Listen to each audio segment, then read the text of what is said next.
ওম অখণ্ড সংহিতা বা অখণ্ড মণ্ডলেশ্বর শ্রী শ্রীমৎ স্বামী স্বরূপানন্দ পরমহংসদেবের উপদেশ বাণী প্রথম খণ্ড।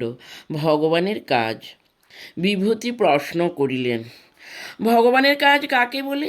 শ্রী শ্রী বাবামুনি, যে কাজের লক্ষ্য ভগবানের প্রীতি, তাই ভগবানের কাজ। এখন তুমি ফুল বেলপাতা পেরে পূজাই করো আর কামানি দাগাও কি তলোয়ারি চালাও। আত্মপ্রীতি বা স্বার্থপুষ্টির লক্ষ্য নিয়ে যদি তুমি মহৎ কাজও করো, তবু তা ভগবানের কাজ নয়। আর ভগবানের প্রীতি লক্ষ্য রেখে এ কাজে ভগবান প্রকৃতিই প্রীত হবেন, এই বিশ্বাসে ভরপুর হয়ে তুমি যদি নগণ্য ছোট কাজও করো, তবু তা ভগবানের কাজ। ষোড়শোপাচারে দেবী দশ ভুজার পূজা করলেও অনেক সময়ে ভগবানের পূজা হয় না। আবার কষ্টলব্ধ ক্ষুদকুড়া সিদ্ধ করে একটি অন্নহীনকে একবেলা খাওয়ালেও ভগবানের কাজ হয়।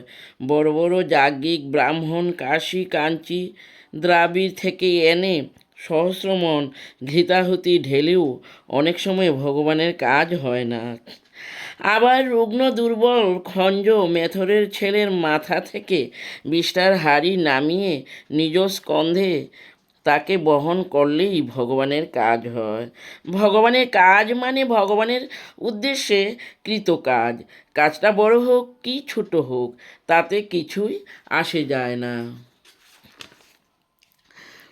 কাজটার উদ্দেশ্য থাকা চাই ভগবত প্রীতি। কাজটার উদ্দেশ্য যে ভগবত প্রীতি ছাড়া আর কিছুই নয়, স্বার্থতুষ্টি নয়, মান বৃদ্ধি নয়, প্রতিষ্ঠা লোভ নয়, সে বিষয়ে নিঃসন্দিগ্ধ থাকা চাই, তবেই গিয়ে হলো ভগবানের কাজ। হরি ওম।